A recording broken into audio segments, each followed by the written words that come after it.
Sunod-sunod na po ang mga Christmas party ngayong ikalawang linggo ng Disyembre dahil may mga hamong hinarap ngayong taon at may kontrobersya pa sa gobyerno. Paalala ng Pangulo sa mga kawani nito, simple lang ang pagdiriwang. Ang iba nating kababayan ay simple pati exchange gift. Nakatutok si Oscar Oida. Itong 125th Christmas tree sa Puente Osmeña Circle sa Cebu City.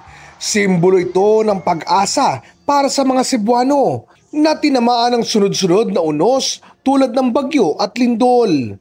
Bilang pakikiisa at konsiderasyon sa mga nasalanta, wala munang malaking Christmas party para sa kanilang mga empleyado ang Cebu City LGU, maging ang Mandaue City Hall. Pero pwede pa rin naman daw ang simpleng salo-salo ng mga departamento para manatiling buhay ang diwa ng Pasko. Nauna na rin ipinanawagan ni Pangulong Bongbong Marcos sa mga ahensya ng gobyerno na gawin din sanang simple at makabuluhan ang kanilang Christmas at year-end celebration.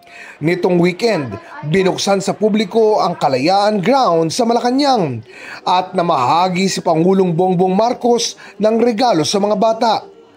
Pag-alala raw ito sa tunay na diwa ng Pasko.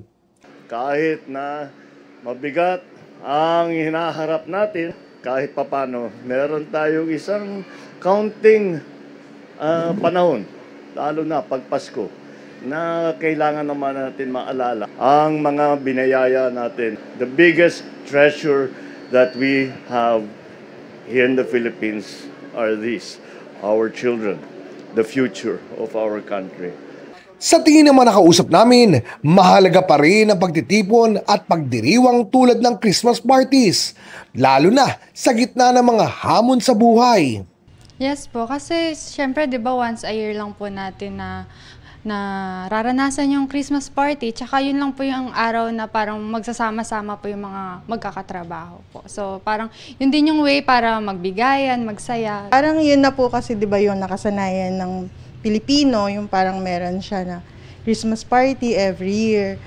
Kung tatanggalin po, parang hindi naman din po maganda. Yung one day na yon na celebration nyo, feel nyo yung Christmas kahit malayo po kayo sa mga pamilya nyo, na yung spirit ng Christmas, ma-enjoy nyo kahit papano. Hindi naman daw kailangang maging magarbo ang party. Hindi rin kailangang mahal ang regalo ngayong season of giving.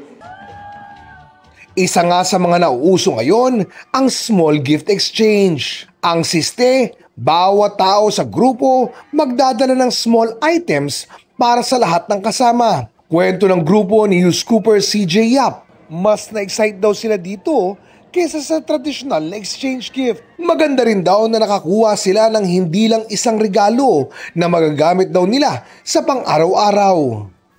Maliit man daw ang mga regalo o ang pagdiriwang, malaki naman ang ngiti sa kanilang mga muka. Dahil ang Pasko, kahit simple, masaya pa rin basta't sama-sama. Para sa GMA Integrated News, Oscar Oida, nakatutok, 24 oras.